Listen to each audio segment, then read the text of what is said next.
Raden Kian Santang atau Raja Sengara adalah anak ketiga Prabu Siliwangi dan Subang Larang. Ayahnya merupakan Raja dan Ratu Kerajaan Pajajaran. Raden Kian Santang selama hidupnya tentu punya seorang istri. Adapun istri Raden Kian Santang menurut naskah Carita Purwaka Carubanagari adalah Halimah yang dalam ejaan Cirebon disebut Nyai Kalimah. Halimah atau Nyai Kalimah diperistri Raden Kian Santang selepas beliau secara mantap mengikuti kakaknya Pangeran Cakrabuana, Walang Sungsang, memeluk agama Islam. Halimah atau Nyai Kalimah menurut naskah Carita Purwaka Carubanagari adalah anak seorang ulama asal Champa, sekarang bagian Vietnam. Wanita ini dahulu tinggal bersama ayahnya menjadi penguasa di desa Kalisapu sehingga beliau juga dijuluki Nyi Gedeng Kalisapu. Kalisapu kini merupakan salah satu desa yang ada di wilayah Kecamatan Gunung Jati, Kabupaten Cirebon. Sebelum lanjut nonton video ini, jangan lupa tekan tombol subscribe, nyalakan loncengnya, like, and share ke teman-teman kalian. Selamat menonton!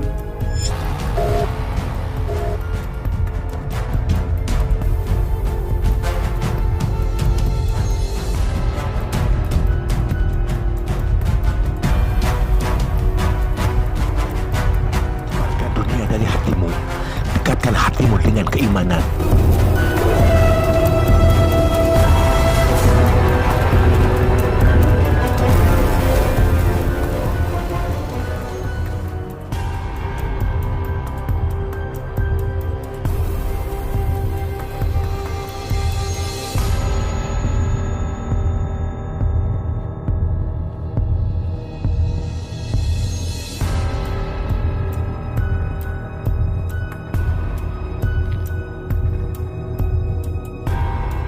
Raden Kian Santang atau Raja Sengara adalah anak ketiga Prabu Siliwangi dan Subang Larang. Ayahnya merupakan Raja dan Ratu Kerajaan Pajajaran. Raden Kian Santang selama hidupnya tentu punya seorang istri. Adapun istri Raden Kian Santang menurut naskah Carita Purwaka Carubanagari adalah Halimah yang dalam ejaan Cirebon disebut Nyai Kalimah. Halimah atau Nyai Kalimah diperistri Raden Kian Santang selepas beliau secara mantap mengikuti kakaknya Pangeran Cakrabuana, Walang Sungsang, memeluk agama Islam. Halimah atau Nyai Kalimah menurut naskah Carita Purwaka Carubanagari adalah anak seorang ulama asal Champa, sekarang bagian Vietnam. Wanita ini dahulu tinggal bersama ayahnya menjadi penguasa di desa Kalisapu sehingga beliau juga dijuluki Nyi Gedeng Kalisapu. Kalisapu kini merupakan salah satu desa yang ada di wilayah Kecamatan Gunung Jati, Kabupaten Cirebon. Di daerah itu dahulu memang menjadi pusatnya orang Islam yang datang dari berbagai daerah untuk menyebarkan agama Islam sambil berdagang. Carita Purwaka Carubanagari tidak menjelaskan lebih lanjut mengenai keturunan yang dihasilkan dari pernikahan antara Nyi Gedeng Kalisapu dan Raden Kian Santang. Di Kalisapu terdapat makam Nyimas Gedeng Kalisapu. Hal tersebut mengindikasikan jika Halimah kemungkinan dimakamkan di tempat itu, karena memang beliau berjuluk Nyi Gedeng Kalisapu. Meskipun hal ini belum dapat dipastikan kebenarannya, mengingat orang yang berjuluk demikian kemungkinan bukan satu orang. Merujuk pada Carita Purwaka Carubanagari, bahwa Raden Kian Santang mulanya adalah anak Subang Larang satu-satunya yang masih tinggal di Keraton Pajajaran. Sementara kedua kakaknya, baik Pangeran Walang Sungsang maupun Nyimas Rara Santang telah lama meninggalkan keraton. Pangeran Walang Sungsang mendirikan Cirebon dan menjadi penguasa di pedukuhan tersebut sambil menyebarkan agama Islam. Sementara kakak Raden Kian Santang yang lainnya, yaitu Rara Santang berjodoh dengan penguasa kota Ismailiyah di Mesir dan telah melahirkan seorang anak yang diberi nama Syarif Hidayatullah, Sunan Gunung Jati. Ketika padukuhan desa Cirebon yang dibangun Pangeran Walang Sungsang maju pesat, Prabu Siliwangi mengutus Patih Jagabaya datang ke Cirebon untuk mengukuhkan Pangeran Walang Sungsang sebagai penguasa dan meningkatkan status Cirebon menjadi daerah otonom baru. Pada saat pergi ke Cirebon, Patih Jagabaya didampingi oleh Raden Kian Santang, karena beliau ingin sekali bertemu kakaknya yang sudah lama tidak ia jumpai. Selepas prosesi penobatan Pangeran Walang Sungsang sebagai penguasa Cirebon dengan gelar Sri Manggana, Raden Kian Santang yang tinggal berhari-hari dengan kakaknya masuk Islam. Raden Kian Santang kemudian dinikahkan dengan Halimah, putri ulama asal Champa.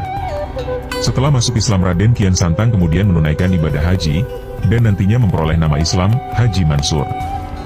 Jika merujuk pada Carita Purwaka Carubanagari, maka jelas jika Raden Kian Santang mulanya mengikuti agama ayahnya Prabu Siliwangi, ketika remaja baru memeluk Islam atas pengaruh kakaknya. Hal ini berbeda dengan dongeng yang berkembang, jika Raden Kian Santang telah Islam sejak bayi kecil karena pengaruh ibunya Subang Larang. Ayahnya Prabu Siliwangi, Ya, ibunya Subang Larang. Beliau dari kecil juga sudah dilahirkan oleh seorang muslimat yang taat, seorang muslimat yang solihat, putri Raja Abdullah Raja Kampa, yang sedang belajar ngaji di Syekh Hasanuddin alias Syekh Kuro, asal ulama besar asal Iran yang berdomisili di Karawang. Yang sampai sekarang banyak tamu peziarah ke sana, terutama pada malam Sabtu. Pada malam Sabtu diutamakannya. Ya, terutama pada malam Sabtu. Ya. Ya. Jadi beliau lahirnya saya kurang tahu. Sekitar beliau tuh 1460-an lahirnya. 1460-an atau 1470. Karena beliau umurnya panjang 120 tahun lebih. Oh, Syekh Qurrat ya? Iya, Syekh Sunan Rahmat. Syekh Sunan Rahmat Prabu Kian Santang. Iya, 120 tahun lebih. Mohon. Dan memang dia itu terkenal dengan kesaktiannya. Ya. Di mana orang-orang awam pada mengenal beliau, bahkan banyak orang yang belum pernah menginjakkan kakinya ke Godong tapi sudah tahu siapa Sunan Rahmat Suci dan siapa Raden Kian Santang. Dia mengaku suka mengirim Fatihah, Kulhu Falak Binas, mohon barokahnya kepada tawasul kepada beliau banyak. Padahal beliau belum pernah ke sini. Oh, gitu. Nah, itu Sunan Rahmat Suci. Nah, Ya. jadi sekali lagi gurunya Syekh Ali, bukan Sayyidina Ali. Syekh Ali-nya. Seorang ulama besar dari Baghdad yang berdomisili di Mekah. Ya. Sedangkan Sayyidina Ali selisih dengan Sunan Rahmat Suci alias Raden Kian Santang 700 tahun lebih. 700 tahun lebih Sayyidina Ali meninggal dunia, Raden Kian Santang baru lahir. Di mana dia ketemu? Tidak Mohon. kecuali kalau Dalam mimpi bisa jadi ya. dan beliau itu mendapatkan taufik dan hidayah dari Allah Subhanahu wa taala. Dia itu tidak pernah jadi pejabat. Tidak pernah jadi pejabat. Tidak pernah. Karena Prabu Siliwangi itu istrinya bukan hanya Subang Larang, Iya. tapi ada juga Nyimas Kentring Manik, Nyimas Kentring Manik. adiknya Prabu Amuk Marugul, Prabu Amuk Marugul. punya bin Prabu Susuk Tunggal. Mohon. Sedangkan Prabu Susuk Tunggal dengan Prabu Wastu Kencana itu kakak beradik. Ya. Anaknya Raja Linggahyang.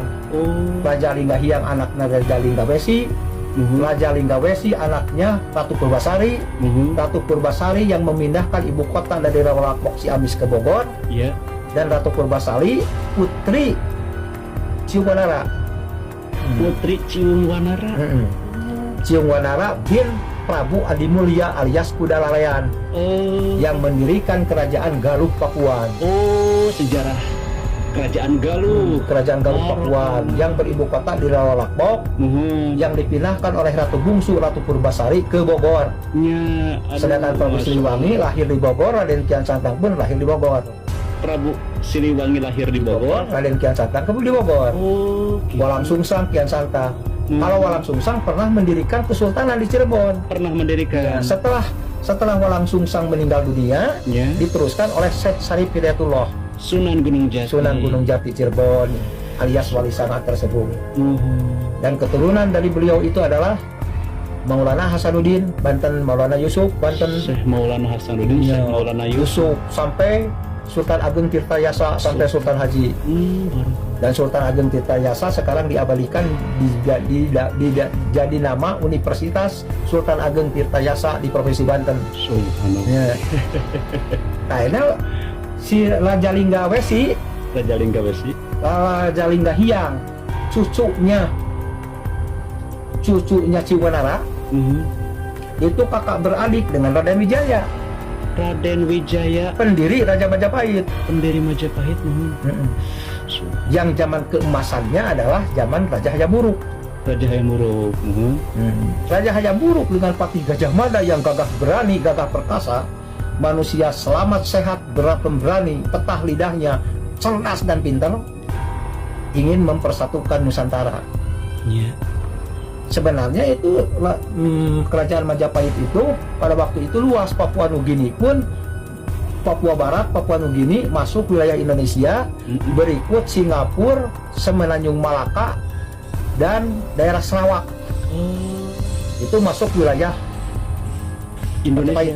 Majapahit. Oh, waktu dulu itu belum ada Indonesia tapi zaman keemasan Hayamuruk. Genarawo naik motor metik. Assalamualaikum barudak mistik. Lagi dan lagi Sobat Baraya KSB, kita eksplor kembali setelah vakum seperti Noah. Akhirnya kita eksplor kembali Sobat Baraya. Kali ini kita ada di mana makam keramat. Tapi di sini saya menekankan kembali Kami keluarga KSB datang ke tempat keramat bukan untuk meminta-minta ataupun membawa yang aneh-aneh seperti meminta dolar, meminta rupiah. Tidak mungkin. Masa di dalam batu ada dolar, ada rupiah? Tidak mungkin. Apalagi meminta untuk kekayaan lewat slot, dan tidak mungkin. Makanya harapan saya, janganlah di tempat keramat untuk meminta-minta yang aneh-aneh menjadi kaya raya gitu. Janganlah. Ingat ya. Sekarang materi hari ini saya akan membahas tentang MBG, makanan bergizi gaib.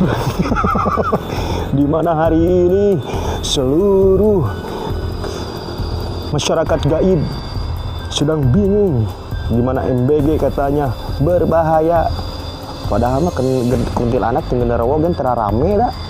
Mana kudu rame nih MBG, cekanya biasa we.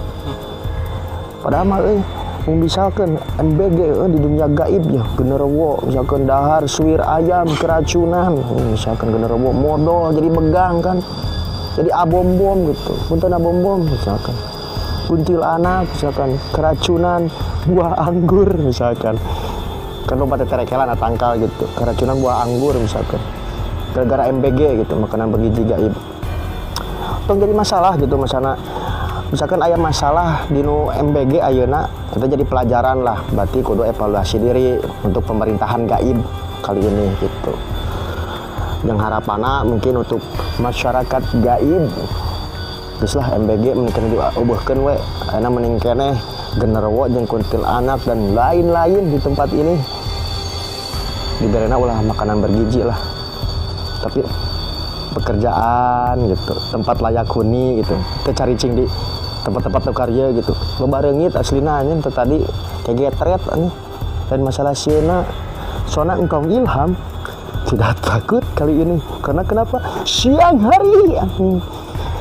Sekali lagi ya, di tempat karuhun jangan pernah meminta-minta yang aneh-aneh, apalagi meminta uang. Sekali lagi, kekayaan tidak boleh.